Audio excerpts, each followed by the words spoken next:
Hello! Hi everyone! My name's Sarah Shuttleworth and I work for Plantlife.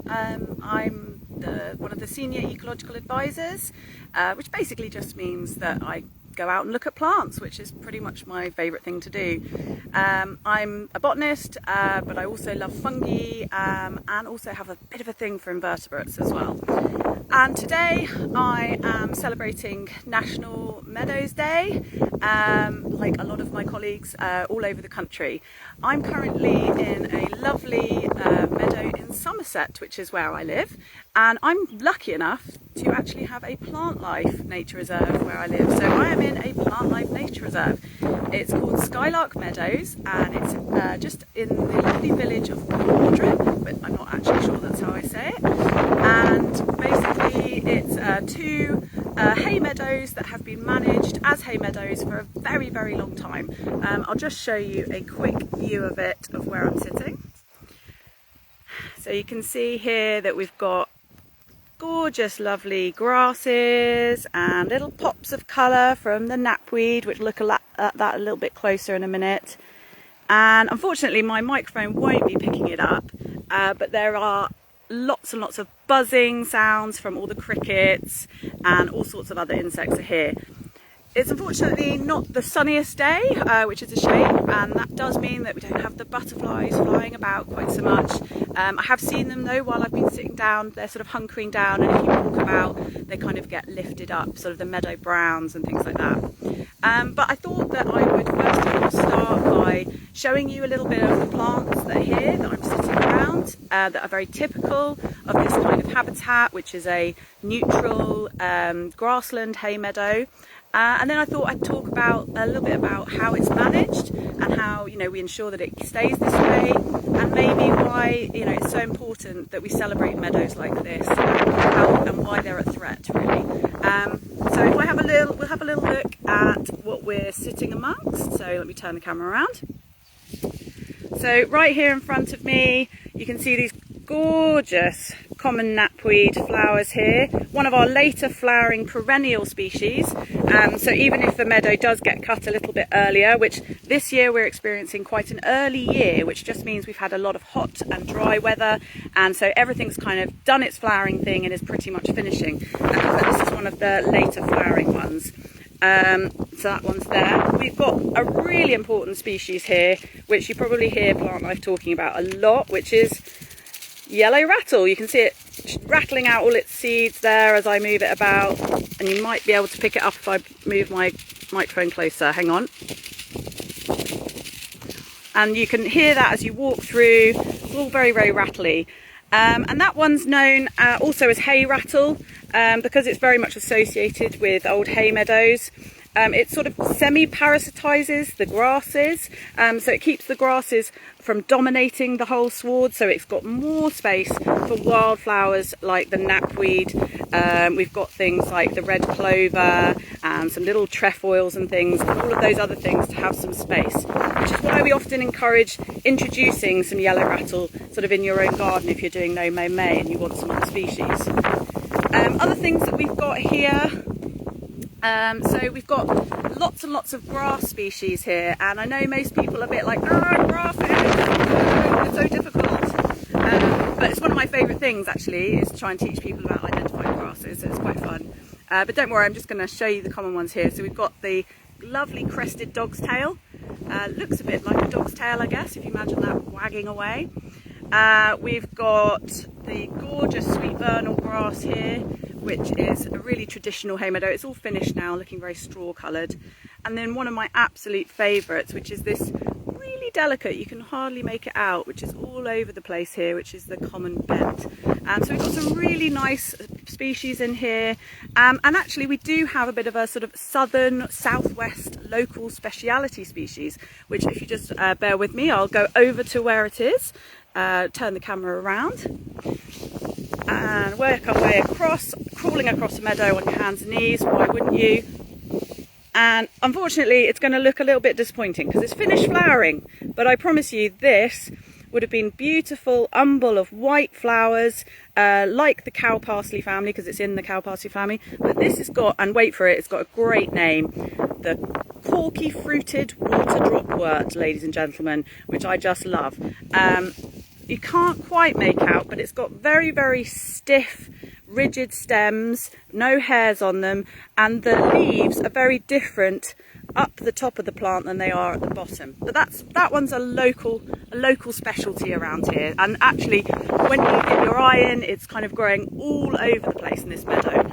Let me see if I can show you that. So all of those sort of bulbous heads that are sort of poking up over the grasses, those are all of that special plant, which is rather lovely.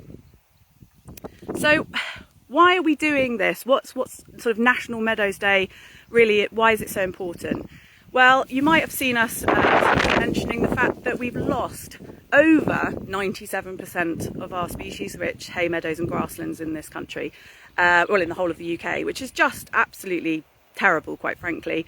And the reasons for that are, you know, really mixed. It's a lot to do with the pressures of farming after the war. You know, we would have had a lot more meadows like this, but then unfortunately the demands on food production were ramped up, and so farmers really had no choice but to sort of come and plough up sites like this and sort of seed them with much more sort of intensive ryegrass and clover to feed animals and to produce, you know, a very productive hay crop. So unfortunately we lost so many sites like this. The reason that this site still exists is that the farmer who owned it, he was very much just managing it traditionally for years and years, and when he decided to retire, thankfully, along with lots and lots of others, the local community and the Wildlife Trust and Plantlife came together to secure and make sure that it was safe. So really, really important. But we need more of these sites. So, you know, Plantlife's really, really involved in restoration of grasslands as well. So getting grasslands that have been ploughed up in the past maybe, or have been neglected, back to a species-rich state. So that's one of the things that we're really focusing on over the next sort of 10 years or so. So hopefully we can you know, change those figures and get things back up. But you know, these sort of sites absolutely are amazing for plants, but also all of those insects that rely on them. You know, here we've got loads and loads of butterflies that are, you know, relying on all of these flowers, and obviously they're babies that are caterpillars, and they're, you know, there's a species that rely on it, so it's really important. I've just seen actually another little grass that I'm going to show you, so hang on a minute. I don't know if anyone can hear me properly because it's incredibly windy today. You've got this one, which is called, let me get it focused, barley, which looks a bit like another grass that you might see at the bottom of lampposts and things on the side of paths, which is called barley. But this one's a meadow species, much more fine and delicate, really, really beautiful. So there's lots of that here as well. I can see lots of people have joined us, which is really exciting. So I'm just saying hi to, there's Joe, Heather, hi. Do comment if you want as well. I can see you all waving, which is really, really nice to see you here. And hopefully, you know, you'll get out and enjoy some meadows yourself today. I'm actually here with my family, my 2 children and my husband. They're off exploring, and when I get back with them in a minute, we'll go and look for some critters and things in amongst the grasses. There's definitely some Roselle's bush cricket in here, I've been hearing it.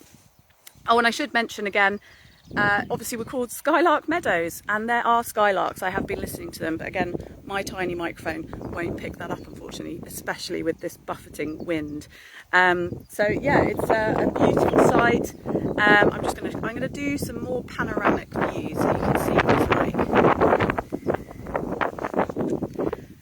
So what's going to be happening here is in about 2 to 3 weeks, they're going to come in and they're going to cut this for hay, which means they'll use machinery to cut it right down, and then they'll leave everything they've cut just for a few days, and in those few days they will come and they will turn it so that it's dried, and then they will bale it up and it will be hay.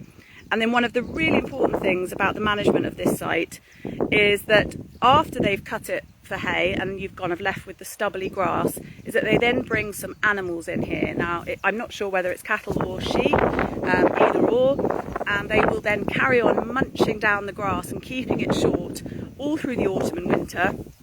And then when it comes to sort of end of February, maybe March, they will then take those animals off, which then allows the things like the yellow rattle to come up, because it's an annual species, so it needs that time where the grass isn't long for it to come up and grow.